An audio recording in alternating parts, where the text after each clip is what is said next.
Here we are with the topic of the soul of Morocco. I want to share with you some key words when it comes to Morocco, thinking about Morocco, what it's about, what you should expect, what you're traveling there for, basically. Now, when I think about this topic, there are a few words that come to my mind. For example, well, the first one is tradition. Like Morocco is a very traditional country, and there are so many of these traditions that meet in this part of world, just like the Berber tradition, the Amazigh, that's the word that describes the Berber nations of the Northern Africa.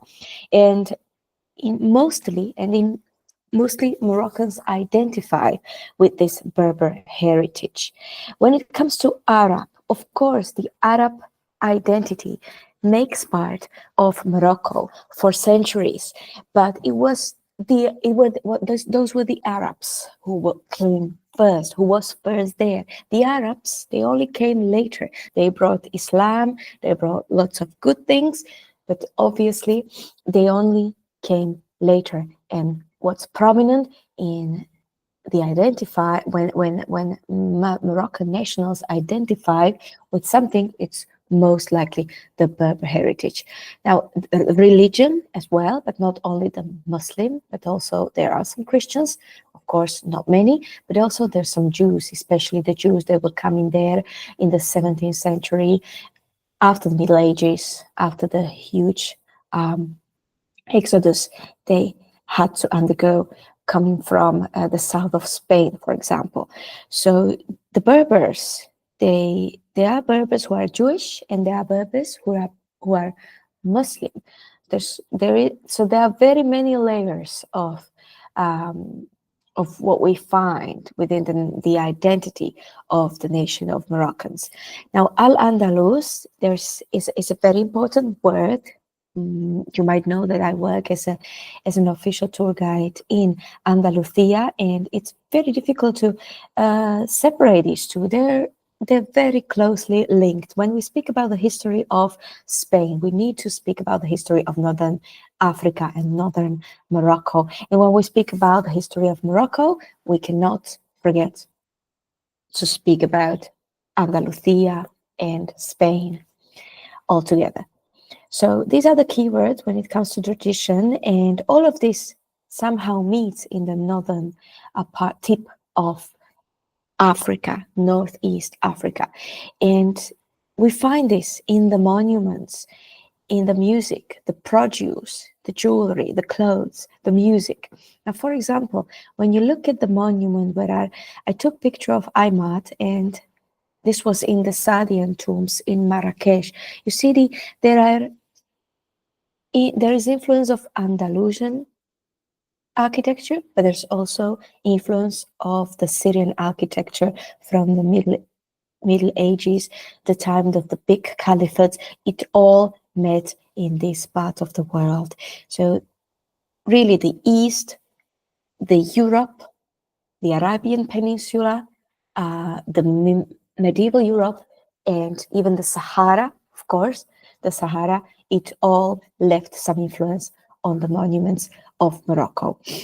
Here you see me in the typical dress of the Berber women from the Rif Mountains, which surround the Chefchaouen town. This is very surprising. This is something that you might not expect when you travel to Morocco. But yes, Morocco is very colorful. You've got and you really see here that this is nothing.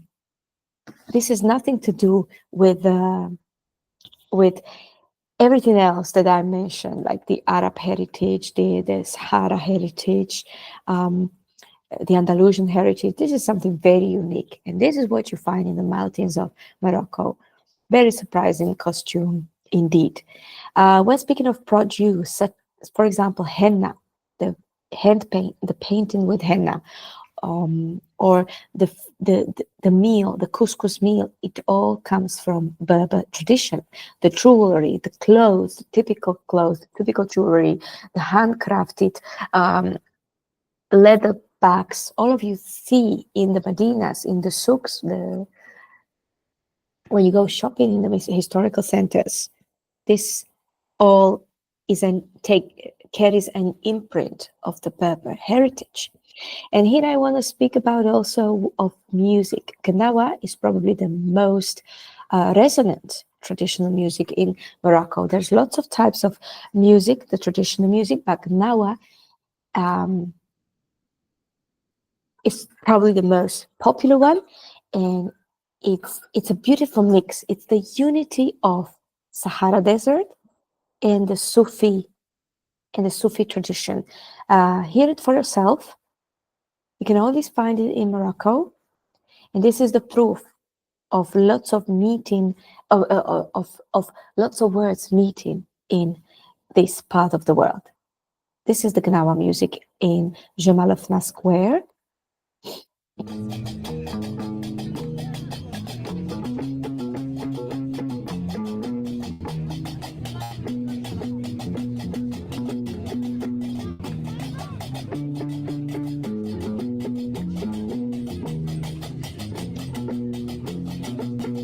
And and here is the example of Gnawa music in Merzouga Desert in the oasis, where I want to take you when we travel to Morocco and to the dunes. Um,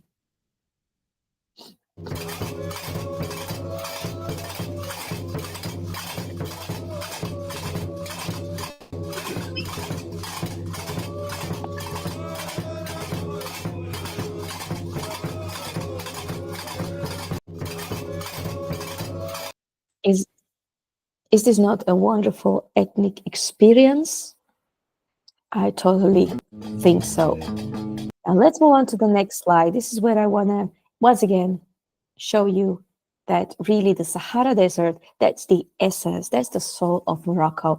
Many Berber nations, many Berber tribes came from there and ruled over Morocco over the centuries. So the Sahara, the Europe, and the East really met in Morocco. Also, the trade routes coming from Sahara connected Morocco with Mediterranean, the Middle East, and Europe. So really, Sahara is the essence of Morocco. Um, Speaking of the soul of Morocco, just right after the topic of tradition, I want to speak of the diverse nature that you find in Morocco.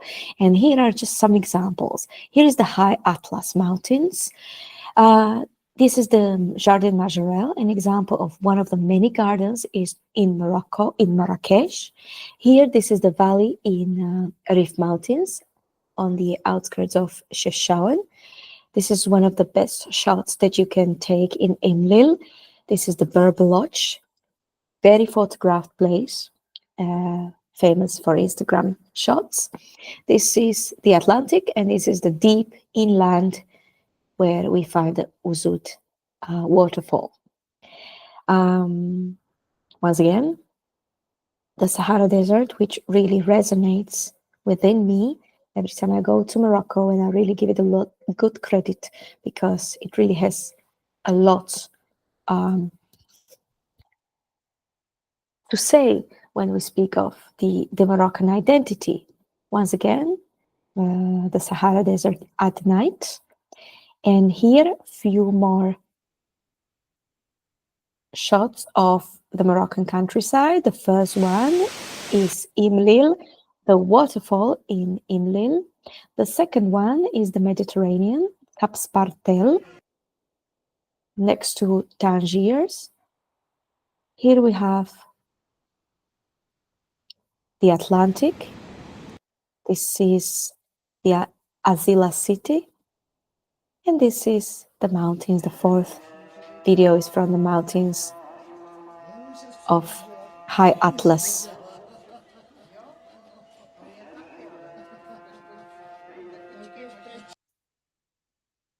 Totally 4 different worlds, and there's a lot more worlds in Morocco to explore. The last thing I want to speak about when speaking of the soul of Morocco is the openness of the Moroccan nation. Here on the picture, you can see our driver serving tea to us, which is a very cultural feature. Tea will be everywhere. It will be part of every meeting, every welcoming. And the interesting thing about this is that our driver who serves the drinks. There are countries where the driver just left the group. The driver just leaves the group wherever it's free time. But the involvement of the driver and the tour guide in Morocco is pretty fascinating. And I don't think it has only something to do with expecting tips. It also is part of their nature. So really, you will feel welcome. The nation depends on tourism.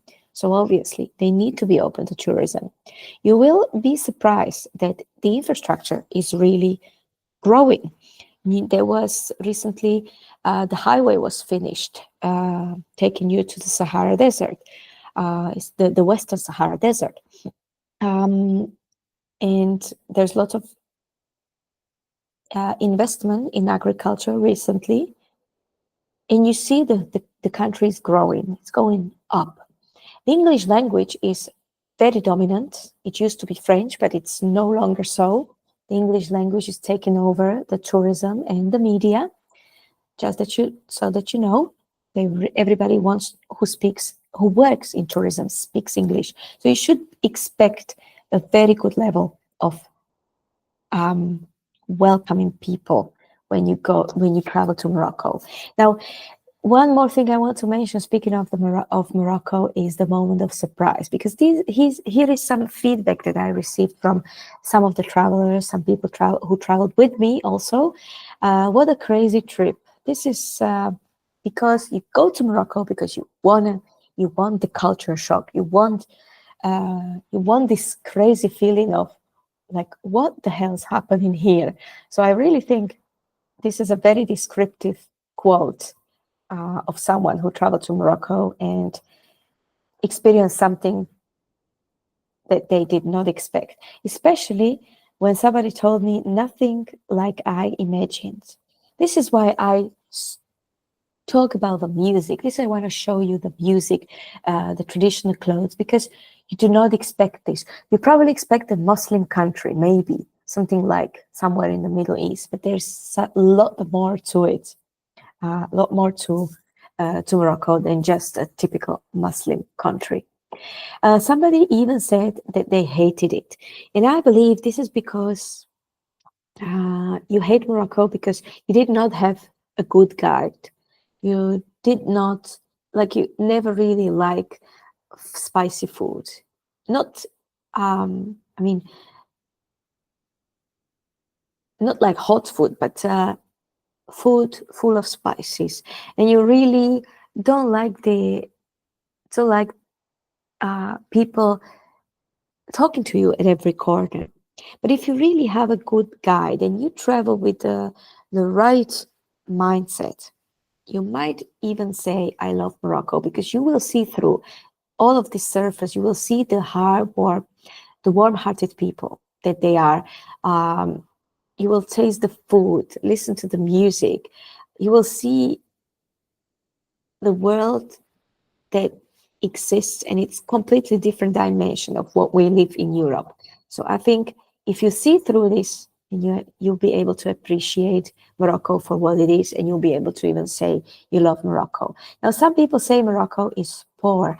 I'd say Morocco is poor, maybe yes, but it's not cheap. So you should not expect a poor country to be cheap. This is something to keep in mind when you travel to Morocco. And the next presentation, the next video is called Why Morocco is Not Cheap. And I will speak in detail about the prices for tourists there. And so yes, Morocco might be poor. There's lots of poor people and there's lots of very rich people. There are people living a rich reality, and there are people who are living a completely different reality, especially people who make €3. This is a world that most of us cannot even imagine. There's this and that. There's all of this. As for the hygiene, very good service. You just need to expect maybe some flaws, even in 4-star hotels. You need to be open to flaws, but in general, no big problems, no big deal with hygiene. If you are packing for Morocco, just the basic stuff, some probiotics and some, just in case, carry some medication for stop upset stomach, just in case, just because maybe extreme heat, climate change, and stuff like that may alter the way you feel about the food. Or if you really don't like food containing all of these spices, just like cumin, um, curry, and stuff like that, maybe it might not be your type of cuisine, but in general, the hygiene is good. And use common sense. If you're going for street food, just use common sense and it should be okay. Now, this is what I say about Morocco, because I think I grew up with Morocco. There were lots of trials when traveling to Morocco.